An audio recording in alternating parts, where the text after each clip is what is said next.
The email arrived between client calls, lighting up my phone with its innocuous ping. Congratulations to Derek Matthews on securing the Patterson account. His innovative strategy presentation wowed the executive team. My hands didn't shake as I read it. My voice didn't waver as I continued my conference call with our development team. The only sign that my colleague had just presented my entire strategy, charts, analysis, even my exact phrasing, as his own work was a slight tightening around my eyes. I waited until my call ended before reading the company-wide announcement again. Derek had added himself to my 6 weeks of work with a simple PowerPoint template change and his name on the cover slide. My name is Nina Whitaker, and at 35, I just witnessed the most blatant case of idea theft in my professional career. But while Derek was probably accepting congratulatory messages from colleagues, imagining me seething in quiet resignation, I was calmly saving documentation to a dedicated folder on my hard drive.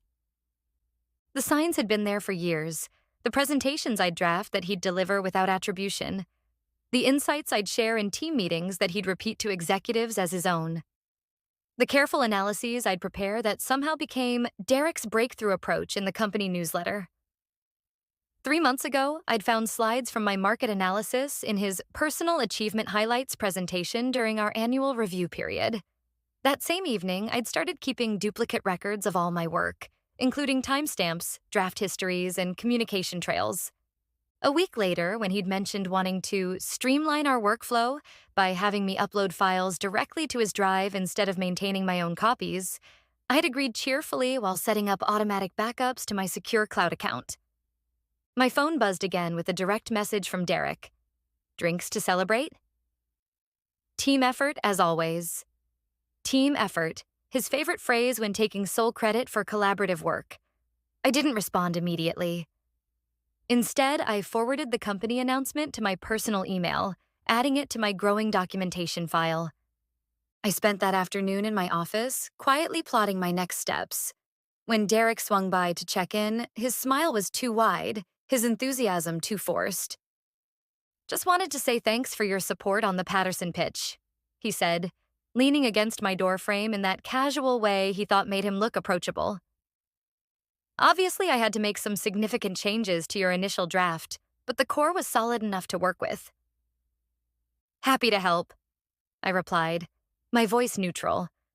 The Patterson account is exactly the kind of client we've been targeting. I'm glad my analysis of their marketplace position was useful. A flicker of unease crossed his face at my specific reference to my contribution, but it passed quickly. "Well, you know how these things go. The executives respond to the big picture, not the details. That's where I shine." "Of course," I said, smiling. "Will you be delivering the onboarding presentation as well?" I knew perfectly well he would, and that he'd need my help again. "Actually," he said, "I was hoping you could start on that today. Same approach as the pitch, but more tactical. I'll need to review it by Thursday." "I'll get right on it," I assured him, already planning a different kind of presentation entirely. The pattern had established itself early in our working relationship. Derek had joined the company as my manager 3 years ago, bringing an impressive resume and confidence that bordered on arrogance. At first, I'd appreciated his ability to navigate corporate politics while I focused on the analytical work I enjoyed.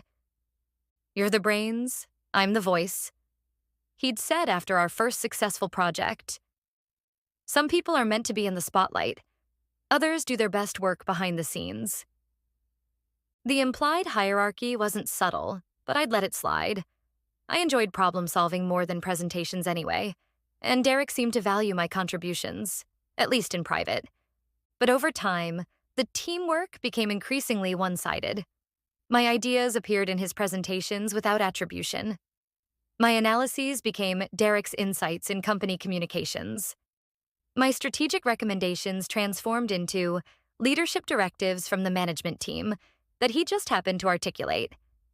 When I'd tentatively raised the issue after a particularly egregious case where he'd presented my complete market forecast as his own creation, he'd laughed it off. "Nina, that's how corporate America works. We're a team. Your win is my win is yours. Would you rather spend your time building PowerPoints and schmoozing executives, or doing the analytical work you're so good at. The false dichotomy was designed to make me back down, to accept the arrangement as beneficial. For a while, it worked. I told myself I was gaining experience, building my skills, paying my dues. Then came the annual performance reviews. Despite Derek's constant appropriation of my work, my review was merely meets expectations. His, meanwhile, earned him a substantial bonus and praise for driving innovative strategic initiatives. The contrast was too stark to ignore. That's when I began preparing for the moment I knew would eventually come, when Derek's house of cards would collapse under the weight of his deception. The opportunity presented itself sooner than expected. Our company had landed a major deal with Patterson Technologies, but implementing the partnership would require a dedicated team and new leadership. The executive committee announced they would select a director from within the company to head the new division. Derek was immediately interested. "This is perfect for me," he said during our team meeting. "I've been leading the Patterson relationship from the beginning." Several colleagues nodded in agreement, unaware that I had developed the entire strategic approach that had won the account. I stayed silent, observing as Derek outlined his vision for the application process. "They want a comprehensive plan for the first year of partnership operations," he explained. "Nina, I'll need you to help me put together something impressive. Your usual detailed work, but I'll handle the presentation aspect." "Of course," I replied. "I'll start gathering data right away." What Derek didn't know was that I had already decided to apply for the position myself. That evening, I began working on 2 separate presentations. The first was exactly what Derek had requested: detailed, thorough, and designed to his preferences. The second was my own application, showcasing not only my vision for the Patterson partnership, but also clear documentation of my historical contributions to our department's success. For the next 3 weeks, I worked longer hours than ever, crafting both presentations with meticulous care. During our check-ins, I showed Derek exactly what he expected to see: impressive analytics that he could claim as his insights, strategic recommendations he could present as his vision. "This is good," he said, reviewing my slides. "But it needs more executive-friendly language. They don't understand all this technical jargon." "I'll simplify it," I promised, making notes as he suggested changes that would make the presentation easier for him to deliver convincingly. Meanwhile, my own application took shape after hours, incorporating a deeper understanding of Patterson's business needs and a clear implementation roadmap that demonstrated my technical expertise and strategic thinking. 2 days before applications were due, Derek called me into his office. "I need to make some changes to the presentation," he said. "The application needs to be submitted tomorrow, and I'm not satisfied with the strategic direction." I recognized the pattern immediately: a last-minute request for changes that would make it impossible for me to claim any ownership of the final product. "What changes did you have in mind?" I asked calmly. "I think we need to pivot to focus more on technology integration rather than market expansion," he said vaguely. "Can you rework those sections tonight?" "I can try," I said, knowing the request was designed to distance the final presentation from my original work. "But I've already submitted my own application for the director position." The shock on his face was momentary but unmistakable before he recovered with a laugh. "That's great, Nina. Ambitious. But you know these roles require leadership experience and executive presence. Still, it's good practice for the future."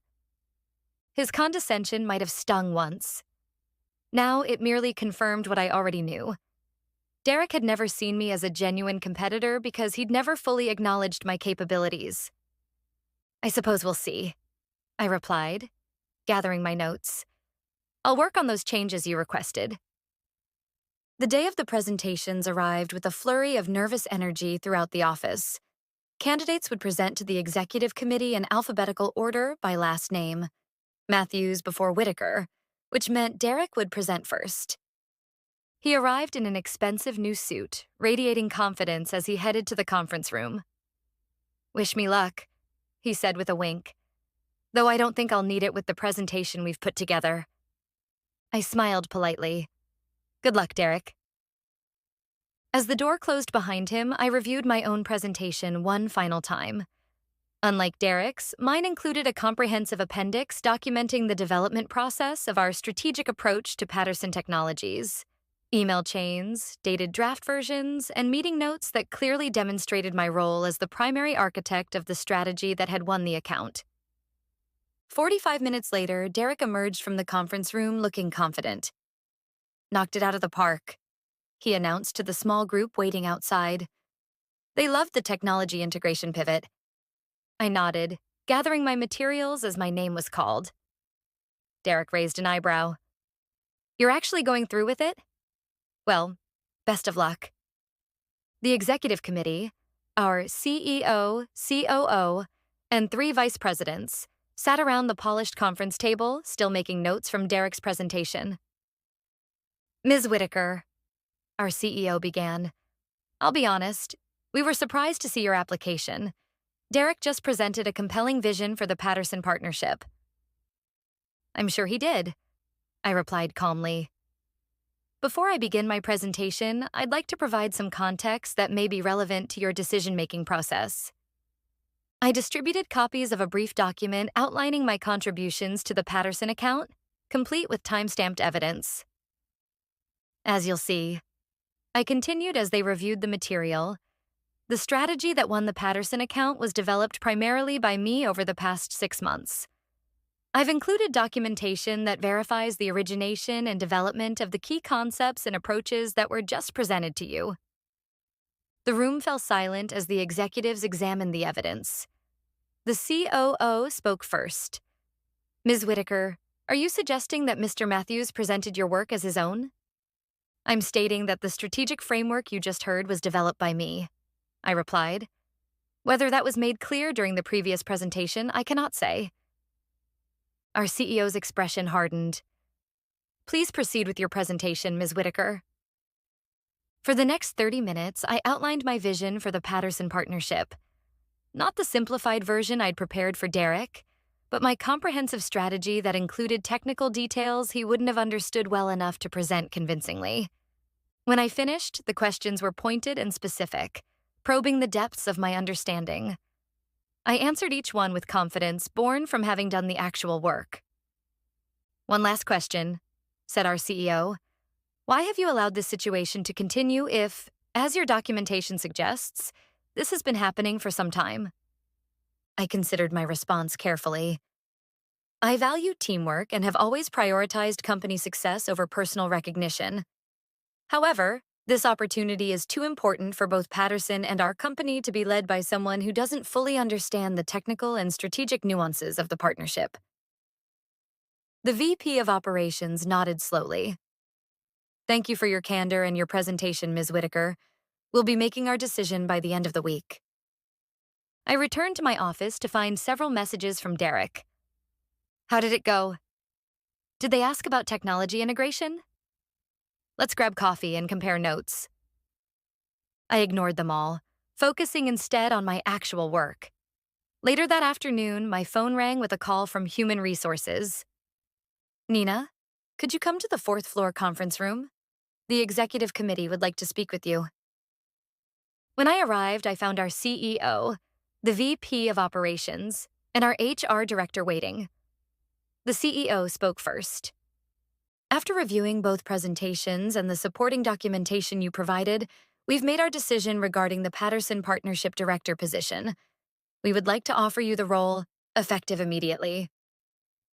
Relief and validation washed over me, but I maintained my professional composure. "Thank you. I'm honored by your confidence." "There's more," the CEO continued. "The evidence you presented raises serious concerns about management practices within your current department. We'll be conducting a broader review of attribution and credit within the team." The HR director nodded.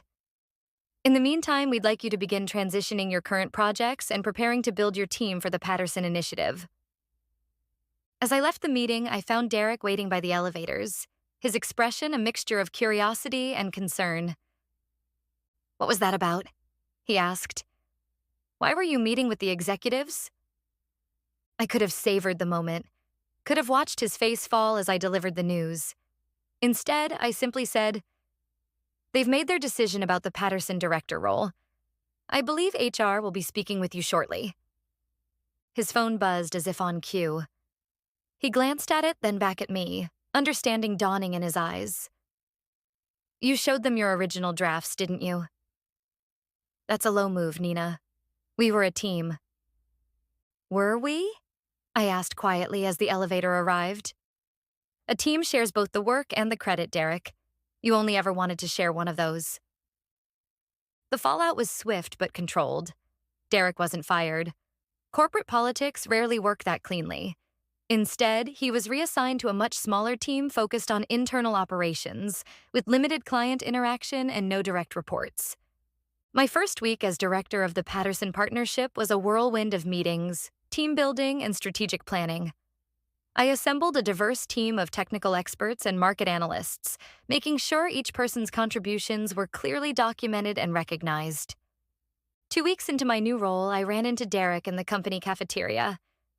He was sitting alone, scrolling through his phone while half-heartedly eating a sandwich. Nina. He acknowledged with a nod that was more resigned than hostile. Derek, I replied, preparing to move on. For what it's worth, he said, stopping me. You're doing well with Patterson. The executive updates have been impressive. Coming from him, it was as close to an admission as I was likely to get. Thank you. I still think you could have handled things differently, he added, unable to fully concede. We had a good system. You had a good system, I corrected him. I deserved better. As I walked away, I reflected on how easily Derek could have avoided this outcome. Had he simply acknowledged my contributions, we might indeed have made an effective team. His talent for executive communication complemented my analytical skills, but his insecurity had led him to build his success on hiding my light rather than amplifying it. 3 months later, my team delivered our first major milestone for the Patterson Partnership, ahead of schedule and exceeding performance targets. The company-wide announcement highlighted each team member's specific contributions with a special acknowledgement of the collaborative approach that had made our success possible. Derek was conspicuously absent from the celebration event. According to office gossip, he'd been spending his time updating his resume and reaching out to former colleagues at other companies. A year after the presentation that changed everything, I received an unexpected LinkedIn request from Derek's new employer. They were looking to build a strategic analytics team and had heard I was the best in the business. Could I recommend any approaches or resources? I smiled at the irony as I typed my response. I'd be happy to schedule a consultation to discuss your specific needs. In my experience, the most successful analytics initiatives are built on transparent collaboration and proper attribution of expertise. I never heard back from them, but I didn't need their validation. My team was thriving, my work was recognized, and most importantly, I had reclaimed my professional identity. Derek had taken credit for my work for years, but in the end, all he'd really done was teach me the most valuable lesson of my career. Your brilliance deserves to shine under your own name. Sometimes the best revenge isn't about getting even. It's about getting recognized.